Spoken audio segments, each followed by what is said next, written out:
What's up mga ka-junglers? Welcome back to me mga ka-junglers, no? So magandang umaga po sa inyo sa pangipanig ng mundo. Ang oras na ay 7:34 na ng umaga mga ka-junglers, no? September 13 po ngayon mga ka-junglers, no? So andito ako mga ka-junglers sa junk shop, no? Medyo masama pa rin yung pakiramdam ko. May sipon-sipon pa rin ako, galing ako sa trangkaso. So ngayon may lakad ako mga ka-junglers, no? May sasamahan tayong ka-junglers natin ng taga San Mateo. May junk shop sila, sasamahan natin sila sa rektahan ng metals at ng PET Malinis, no? Dahil naghahanap sila ng rektahan ng Malinis, gusto na nilang rumekta.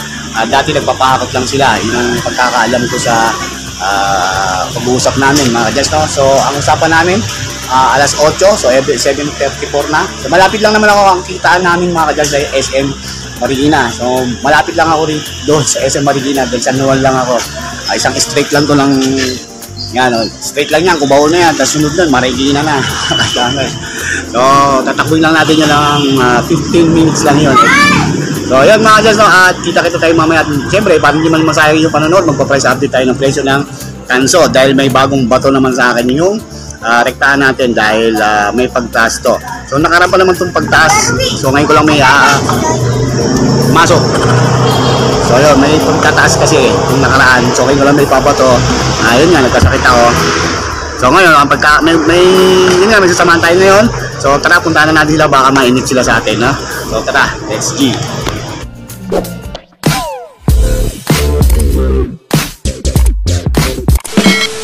Wala kang kasama? Wala. Sige po. Ano pangalan niyo, sir? Gino. Yeah. Tara po, sala tayo. Doon tayo. Dito? Bandi, dadalong tayo eh. Sige sir. Iwas tayo sa lubak. Sa lubak na traffic. Okay. So yun na mga ka-junglers, andun na si Sir Gino, no? Andun sila, nag-usap na sila na may-ari ng rektahan ng metals. Kaya itong rektahan na to mga ka-junglers ay umahakot sa kanila yung mga exporter. Pero yung presyo niya pang exporter din mga ka-junglers.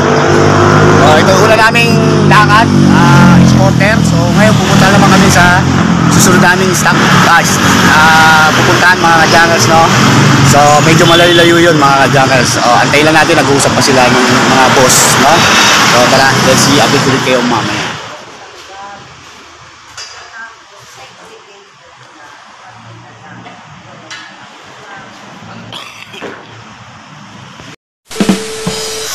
So ayun mga ka-junglers, no? Andito kami ngayon sa rektahan ng PET. Yan, lumahan ko si Chef Gino. Yan, lumahan ko sa Chef Gino dito. So ayun, no? Mamaya abangan nyo kami ng mga ka-junglers na mag-upload update tayo, no? Yan, may tinatanong siya. Sinamahan ko dito sa rektahan ng PET mga ka-junglers, no? Nagbubulol pa ako. So tara, kita-kita tayo ulit mamaya. Tara, let's go.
Mga upuan ma'am, yung itim, black mo.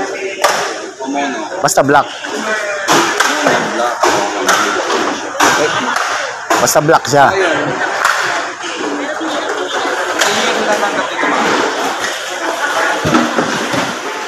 Kailangan makasabay ako sa presyo nila eh. Lugi ako kasi 10 lang ko sa akin. Ito ako 7.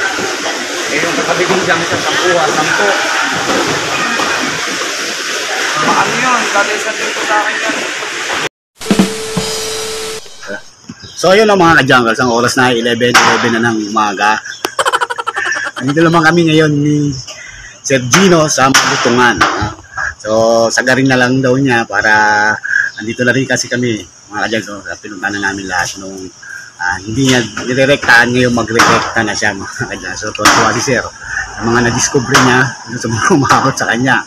So doon siya ngayon mga ka-junkers sa opisina, nanghingi na siya ng price list dito sa Malutungan mga ka-junkers, no? So yun, susubukan namin makapasok sa loob. Sana hindi kami pagbawalan doon, no? So i-update ko sa presyo ng tanso dahil nagtaas po ito mga ka-junkers, no? So abangan nyo yung mamaya. So tara, let's go! Ano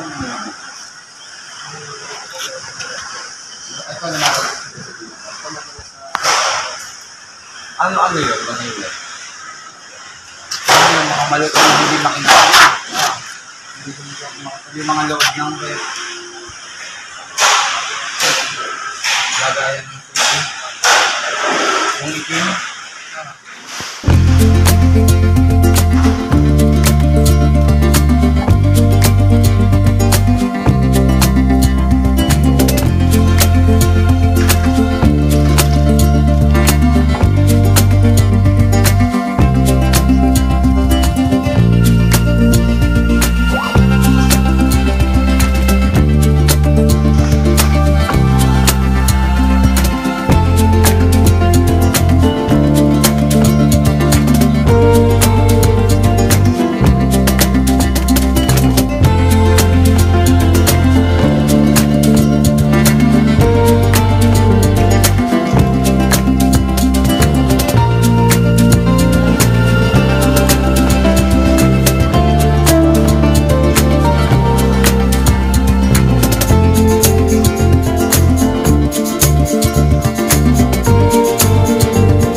At muli mga ka-junkers, ako'y nagbabalik dahil ang oras na ay 12:58 na ng hapon. Magandang tanghali sa inyo sa mga kayong panig ng mundo mga ka-junkers. No? Ang araw po ngayon ay Thursday mga ka-junkers, no? September 14 na po mga ka-junkers. So yung napanood yung video, isang video na to nakasama natin Sir Gino ay kagahapon po yan mga ka-junkers. No? So tignan natin yung itsura natin.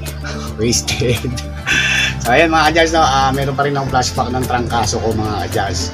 So yun nga, medyo may ubot-sipon pa rin ako mga ka-junkers hanggang ngayon. So yun nga, agapon nga mga ka-junkers, no? May sinamahan tayo na isang ka-junkers natin na si Sir Gino ng Gino Junk Shop from San Mateo, Rizal mga ka-junkers, no? So shoutout kay Sir Gino at maraming salamat sa kanya dahil nagtiwala siya sa atin na samahan siya sa mga rektahan ng hinihiling niya na puntahan, yung katulad ng mga rektahan ng PET Malines, ng metals, yon.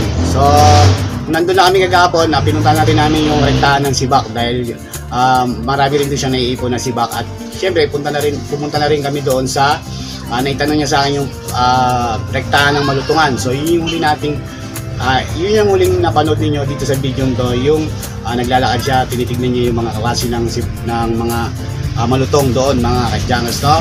So yun, nakasama natin si Sir Gino at maraming salamat sa pag-gigas ni Sir Gino na 2,500 mga ka-junkers, no? 2,000 lang yung pinapag-gigas ko sa kanya pero inabutan niya ako ng 2,000 lang. Una kasi noon mga ka-junkers sa 1,000 at dinown payment niya ako ng 1,000 at yung 1,500 binigay niya sa akin no, on the way pagtapos ng aming lakad, no? So maraming salamat sa inyong tiwala mga ka-junkers, no? So alam niyo na may pag-gigas ako. Ayan mga ka-junkers, no? At siyempre ganoon talaga kasi marami kayong matututunan doon katulad ni Sir Gino. Natutuwa siya, marami siya na-discovery doon sa lakad namin kagahapon na kasi mga ka-junkers nagpapahakot lang siya ng mga sibak niya at saka ng PET niya. So, yun, marami siyang natutunan doon sa lakad namin kagahapon. So, nagpapasalamat din siya sa akin. So, siyempre ako nagpapasalamat din ako dahil kahit papaano ay meron tayong racket kagahapon, mga ka-Jars, no? So, yun nga mga ka-Jars, no? Para hindi lang mabang yung panonood dito sa video to, nabanggit ko nga dito sa ating video na magpa-price update tayo ng presyo ng Tanso Calabos B, mga ka-Junkers, no? So, yun, umanda na kayo, huwag na natin yan patagalin. Hawak na kayo ng lapis at papel. Sisimulan na natin yan in 5, 4, 3, 2, 1. Lista nyo na yan.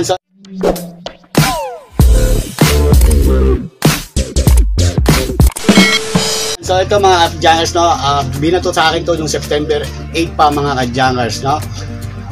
Tama, September 8 pa, mga ka-Junkers, no. So matagal-tagal na rin to.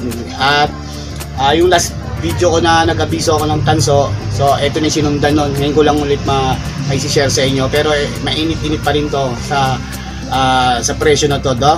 So simulan natin mga ka-Junkers sa presyo ng Berutang Dilaw. Ang presyo ng Berutang Dilaw sa ating rekta na ay 250 pesos na yan, mga ka-Junkers, no? So sa pagbibili nyo lang ng Berutang Dilaw, ingat-ingat lang kayo, dikitan nyo, siguraduhan nyo, dikitan nyo ng magnet dahil may mga halong marurumi yan na bakal na, mga ka-Junkers, no? So punta na tayo sa Tansong Dilaw na solid man yan o light. Ang presyo ng Tansong Dilaw sa ating nirerektahan ay 287 pesos na yan, mga ka-Junkers, per kilo. At ang siyempre, ang pula, ang Tansong Pula, punta na tayo sa Tansong Pula. So punta na tayo sa Pula Class A. Ang presyo ng Pula Class A sa ating rektahan ay 417 na, mga ka-Junkers, per kilo. So punta na tayo sa Pula Class B. Ang presyo ng Pula Class B sa ating rektahan ay 443 pesos na yan, mga ka-Junkers, per kilo. At syempre ang pinakamahal ng Tanso sa ngayon ang Pula Class A. Ang presyo ng Pula Class A sa ating rektahan ay 460 pesos na yan, mga ka-Junkers. So yung mga nabanggit kong presyong yan, mga ka-Junkers, ay gawin nyo lang yung guide sa inyong mga nirerektahan at sa inyong mga pinagdadalan. So yun, mga ka-Junkers, no? At meron pala akong babalita sa inyo. So kagahapon nga, naglakad nga kami nila Sir Gino. So may napuntahan kaming exporter na may bumibili na, mga ka-Junkers, ng ammunition o mga bala. So sa mga naipon dyan na hindi may benta nila yung kanilang mga bala, ammunition yan, kahit anong bala na yan, basta hindi pumuputok, wala pa yung tingga niya, mga ka-Junkers, no? So may bumibili na yan, mga ka-Junkers, no? Nasa halaga niya nagre-range ng 250 to 260 ang kilo. So yun, no? Sa iba kasi rektahan di bumibili na ng ammunition o bala, pero dun sa napuntahan namin, bumibili po sila doon, mga ka-Junkers, no? So yun, maraming salamat muli sa inyo. At papalakas lang ako, mga ka-Junkers, no? Dahil galing lang ako sa trangkaso. Hanggang ngayon, tingnan yung mata ko, groggy. So sana nagustuhan nyo ang video for today, mga ka-Junkers. Kung nagustuhan nyo naman, pakilike naman. At kung di pa kayo nakapag-subscribe dito lang sa aking channel, at kung bago lang po kayo, click nyo yung subscribe button, hit notification bell para ma-update po kayo sa mga bagong i-upload ko pang mga video.